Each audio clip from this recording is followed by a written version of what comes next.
You know, when we think of a digital heist, we usually picture a smash and grab. But what if it's quieter, more patient? What if the attacker turns a company's own tools against them? Well, that's exactly what we're breaking down today. We're looking at a super sophisticated attack that took a public, open-source project and used it to compromise a major security company's entire internal codebase.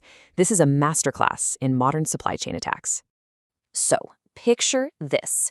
You're an engineer at Aqua Security. You log into your private GitHub one morning, and this is what you see. Not on one code repository, but on all of them. A digital flag planted by an attacker, just announcing to the world, hey, we own your code now. This wasn't just some quiet breach. This was a loud and clear declaration. So how bad was it? The final tally was 44 internal repositories. And we're not talking about some old test code here. This was the crown jewels. This was the proprietary source code for their core security products, the very stuff they sell to protect other companies. Their CI/CD pipelines, their internal configurations, all of it compromised and defaced. And get this, the entire operation across all 44 of those repos took less than 2 minutes. Think about that.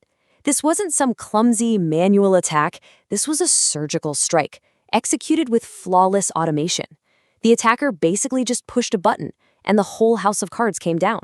So the big question on everyone's mind is, how does something like this even happen? How does an attacker get the keys to the kingdom and pull off such a lightning-fast takedown? Well, to answer that, we have to put on our digital detective hats.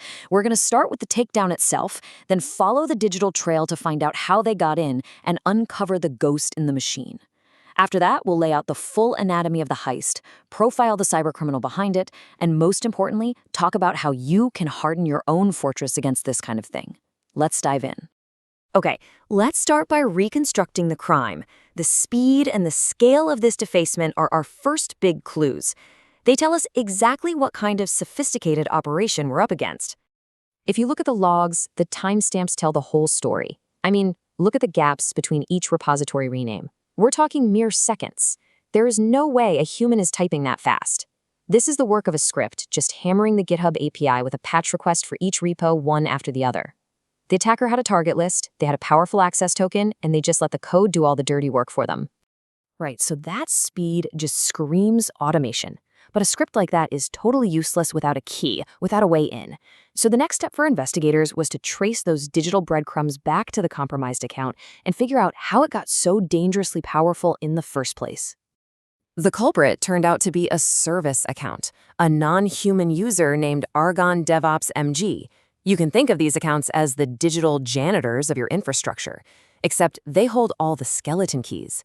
They run automated builds, deployments, all sorts of critical tasks, which makes them an absolute prime target for any attacker looking for high-level access. And this right here, this is the critical flaw that made the whole attack possible.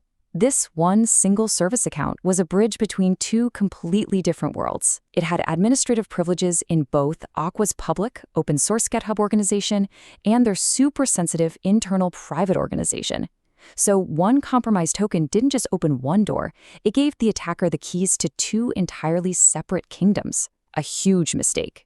But here's the thing about a smart attacker. They don't just find a key and immediately kick down the door. No, before launching that main 2-minute assault, this threat actor made a really clever, almost invisible move to test their stolen key. This is where we see their patience and their true sophistication. This timeline really reveals the attacker's genius. At just after 1 in the afternoon, they use the stolen token to do one tiny fleeting thing. They create and instantly delete a branch on a public repository, just a blip on the radar. And then, nothing. For 7 hours, they go completely dark, getting their main attack ready. They confirmed their key worked, and then they just waited for the perfect moment to strike. Now, in hindsight, this little ghost branch was a massive red flag. And here's why. First, that version number, it didn't match any actual software release. Second, it didn't trigger any of the CI/CD automation pipelines you'd expect. But, and this is the clever part, it perfectly mimicked the legitimate naming style, so it was designed to blend in. This was a textbook reconnaissance move. Confirm you have right access while making as little noise as possible. So what was the one thing, the single point of failure that allowed all of this to happen? A long-lived personal access token, or a PAT. These are powerful credentials used for automation. The problem is, they often have no expiration date. And in this case, it wasn't even protected by multi-factor authentication. Stealing this one token was basically like finding the master key to the entire building, just lying there on the sidewalk. Okay, so now that we've got all the key pieces, the stolen token, that covert test, the automated script, we can finally put the whole puzzle together. Let's reconstruct this entire operation as a 5-stage kill chain, from the very first compromise to the final attack. This kill chain really shows you the true nature of a supply chain attack. It didn't start on the day of the defacement. Oh no, it started months earlier. Stage 1, poison. The attacker slipped a credential harvester into a public GitHub action.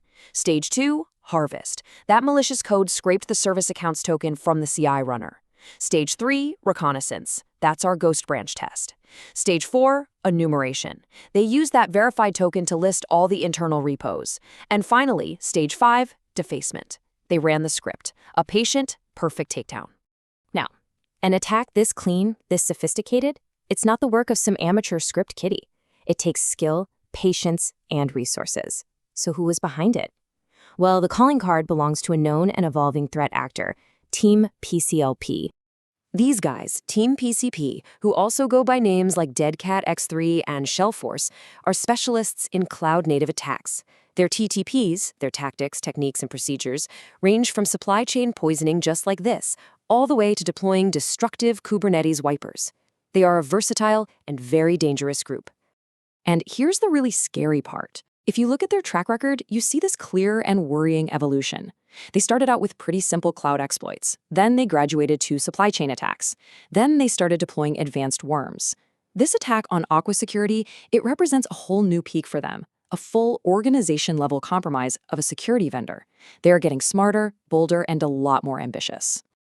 Analyzing an attack like this is fascinating, but here's what really matters. How do we stop this from happening to us?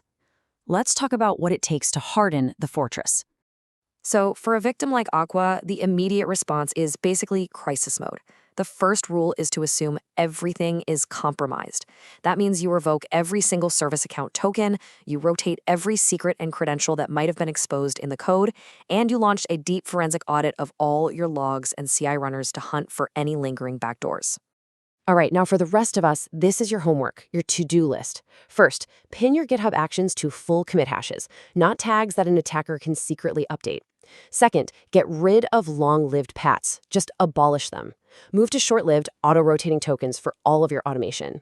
And third, enforce the principle of least privilege. That one service account should never have had admin rights to 2 separate orgs. You have to separate your public and private access, no exceptions. Ultimately, this attack leaves us with a critical and pretty humbling question. It's a powerful reminder that security isn't some state you achieve. It's a process you have to constantly maintain. A credential stolen months ago from a public project became the key that unlocked a private kingdom today. It proves that securing your software supply chain requires constant vigilance, continuous auditing, and the humility to know that you are only ever as secure as your weakest link.